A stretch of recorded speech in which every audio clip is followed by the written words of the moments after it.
I just want to show you a couple of things that you can do with a lovely foam roller to work out some of the sore spots in your legs. So I like to start with calves. One of the things that you want to remember is that you do not want to roll over any of your joints. So you don't really want to roll too close to the ankle, and you absolutely don't want to roll the back of your knee. So if your calves are tight enough, just sitting on your bum and rolling them, you might already feel it. Otherwise, you're just going to lift yourself up a little bit, kind of roll forward and back, holding yourself up with your hands. So you can kind of move your legs to the side a little bit and to the other side. And if you happen to find any kind of a super sore spot, you just want to sit on that for a little bit. Remember to breathe. Yeah, and it's okay if it hurts. That just means you found it on. So if you do it with two legs, and you can also cross over one leg to get a little bit more pressure. And again, rolling, turning your legs to the side, rolling the bottom of the calves as well as the top, but making sure not to go over that knee joint. Another one, especially for you if you have knee problems, a lot of times tight quads can contribute to some knee issues. They can kind of pull, makes it really tight, and it pulls on the patella tendon, which then kind of throws off the tracking of your knee. So to do that, get your foam roller. You're gonna lay down with your quads right on top of that. Be right up by your hip joint here.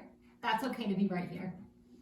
And kind of in a plank position almost, you're just gonna roll forward until you find a spot that is talking to you, and you'll know if it's talking to you.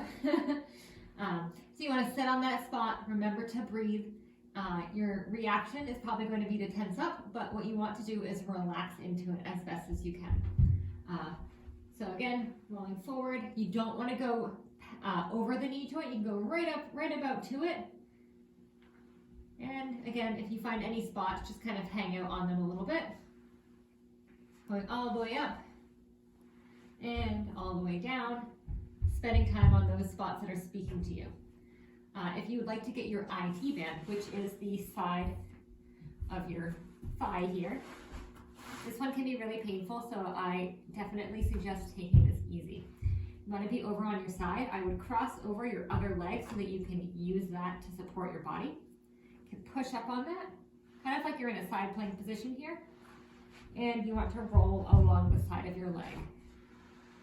Again, this one will probably talk to you, so if you find a spot, kind of hang out there a little bit.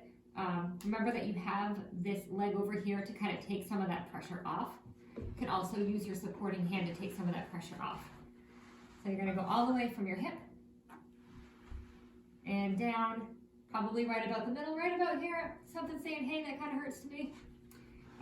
You can go all the way down right to where your knee is, but do not go over that joint.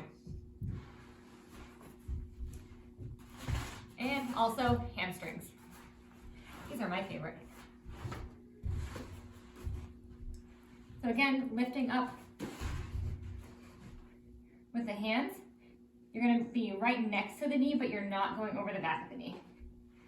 So you can roll all the way up to where your glutes start and down. Again, shifting your weight on the foam roller so that maybe you're on one side of your leg getting the adductors in here, or you can kind of get that IT band also over here if you just shift your weight a little bit.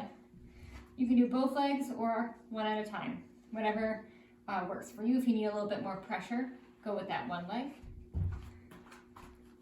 You can come and sit up on it and get your glutes here, so you will cross over one of your legs, making kind of a figure four, and you'll lean into that side that's crossed over. So you're getting that glute medius, the side of your glute there.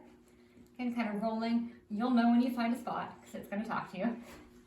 And when you find that spot, just kind of hang out there, and you can take your hand, put it on your knee, and just move it just a little bit back and forth. And that's going to work on that little bit of knot that might be in your glute. And it's really common to find one side of your glutes that might have a worse knot than the other, so totally normal, but that's why you work it out. So I hope some of these nice little foam roll techniques will help you and get your